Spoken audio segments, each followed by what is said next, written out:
Bonjour, Madame Anne Heyberg. Bonjour. Bonjour, c'est un honneur, c'est un grand honneur pour nous de vous rencontrer ici au musée Hergé. Vous êtes la directrice du musée et j'aimerais savoir, pour débuter notre interview, ce que vous ressentiez à l'idée de pouvoir occuper ces postes magnifiques dans un lieu aussi mythique pour les visiteurs.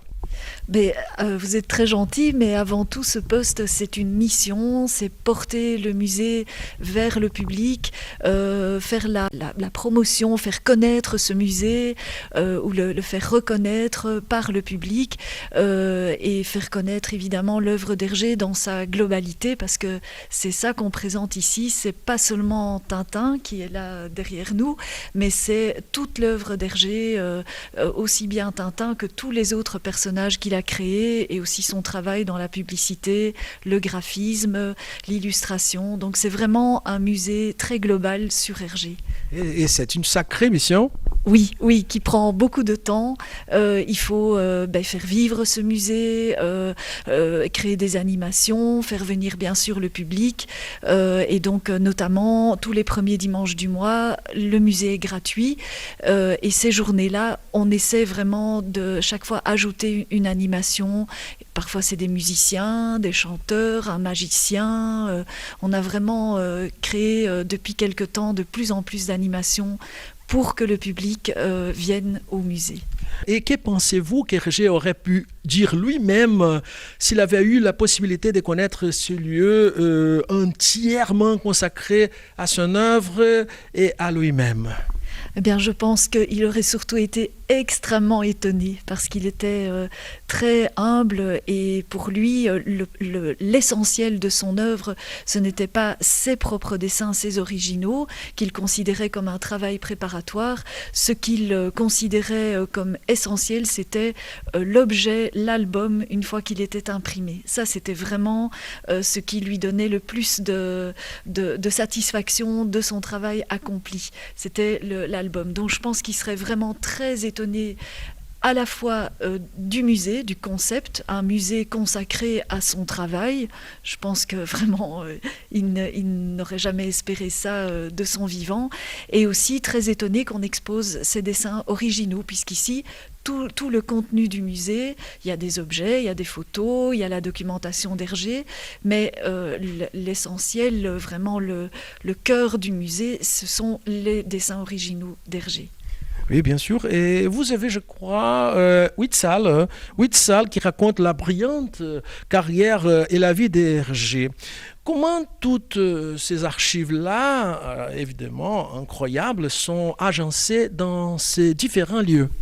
Alors, les 8 salles, effectivement, donc, parlent de la vie et de l'œuvre d'Hergé. Et on commence par la première salle, qui est peut-être la salle où on reste le plus longtemps, parce qu'elle est un résumé à la fois de la vie d'Hergé et aussi des grandes dates importantes dans son travail. Donc, par exemple, l'apparition de Tintin, l'apparition de Quick et Flup, le premier album en noir et blanc, le premier album en couleur. Donc, cette salle est rythmée par les grandes dates de la vie et du travail d'Hergé. La seconde salle parle de son travail en illustration, entre autres, en typographie, parce qu'il a eu un studio de publicité, et aussi d'images clés qui ont pu le marquer dans sa vie. Et puis on poursuit la visite, on traverse sur une passerelle. Bon, ça c'est merveilleux parce qu'on a une vue sur l'ensemble de l'architecture du musée et tout à coup une petite halte dans la lumière et puis on replonge dans la troisième salle qui parle des personnages, les personnages des aventures de Tintin, l'apparition des principaux personnages. Ensuite, une salle consacrée au cinéma et l'influence que le cinéma de l'époque d'Hergé a pu avoir sur son travail. Il y a une petite salle de cinéma d'ailleurs. Et puis, on poursuit la visite en descendant un escalier ou les ascenseurs. Et l'escalier tourne autour d'un énorme lustre qui représente tous les personnages secondaires des aventures de Tintin. Et on aboutit dans une partie, disons, consacrée plus à la vie privée d'Hergé, la musique qu'il aimait, les livres qu'il aimait, les œuvres qu'il aimait. Enfin, il aimait beaucoup l'art contemporain, et donc on expose quelques peintures de sa collection. On poursuit avec tout ce qui a pu l'influencer pour son œuvre, c'est-à-dire que c'est quelqu'un qui se documentait énormément et qui a classifié, gardé toute sa documentation. Donc toutes les images, c'était l'ancêtre d'Internet, hein, comme beaucoup d'auteurs faisaient, donc toutes les images qu'il pouvait collecter dans des magazines, des livres, des choses qu'il voyait, des dessins, des choses qu'il reproduisait, par exemple des dessins de bateaux, et qu'il gardait en réserve pour la suite des aventures de Tintin ou pour son inspiration pour certains sujets.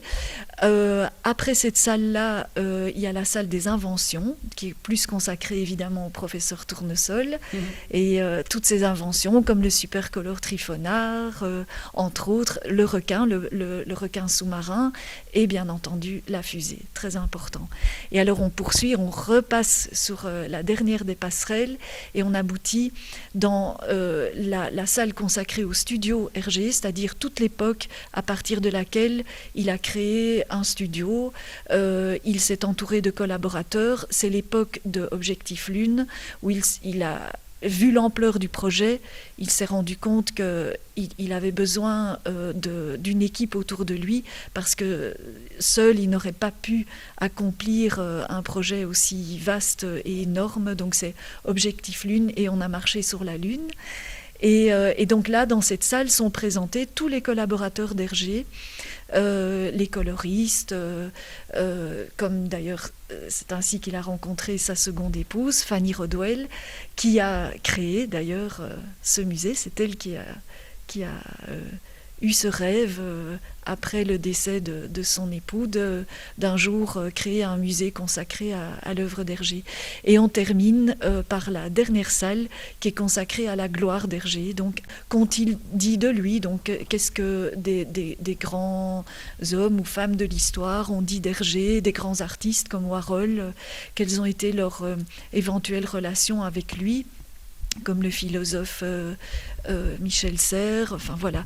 Et il y a une petite salle aussi où on présente tous les albums dans presque toutes les langues. Enfin, je crois qu'il n'y a pas assez de place pour toutes les mettre, mais en tout cas, on a une idée de l'ampleur de l'œuvre d'Hergé et particulièrement des aventures de Tintin.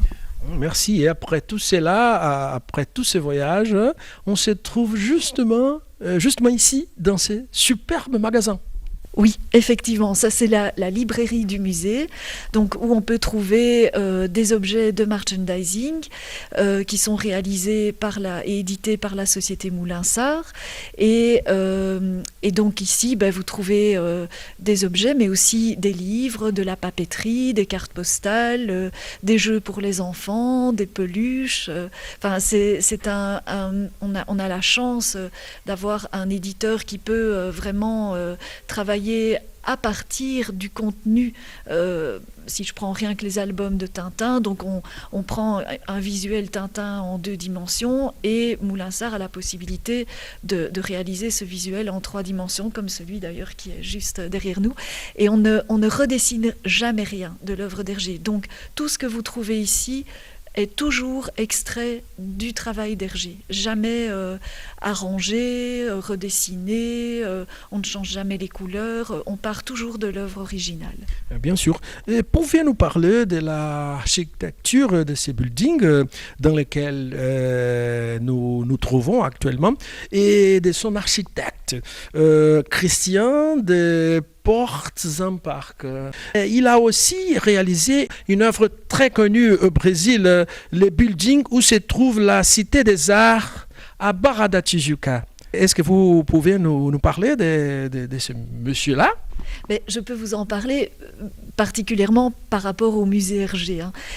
Donc Christian de Portzamparc a rencontré Madame Rodwell, Fanny Rodwell, au moment où elle arrivait à plus une concrétisation de son rêve, c'est-à-dire que l'équipe de Moulinsart existait, elle a été très soutenue par son second mari, Nick Rodwell, et donc à deux, ils sont parvenus à la concrétisation du rêve et à la recherche d'un architecte.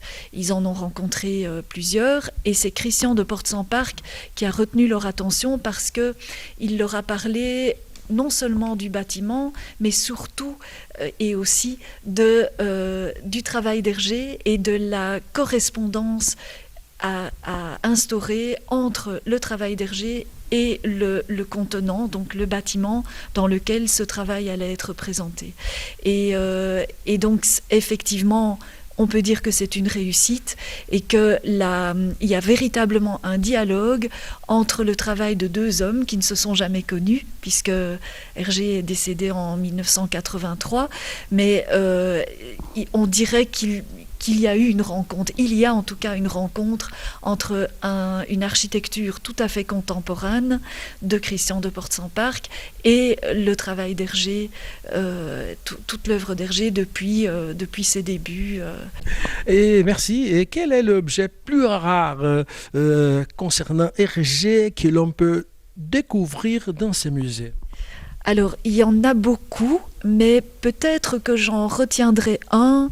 C'est le projet de la couverture de l'album Lotus qui se trouve dans la salle du studio et qui fait écho à une grande photographie qui se trouve juste en face et sur laquelle on aperçoit Hergé avec ses collaborateurs, avec les coloristes, et parmi elles, on voit Fanny Rodwell. Donc, la boucle est bouclée, la première rencontre entre Fanny et Hergé et puis le lieu où on se trouve. Et sur cette photographie, à l'arrière-plan, on voit le projet de cette couverture de l'album Lotus. Et donc l'original se trouve juste en face dans le musée.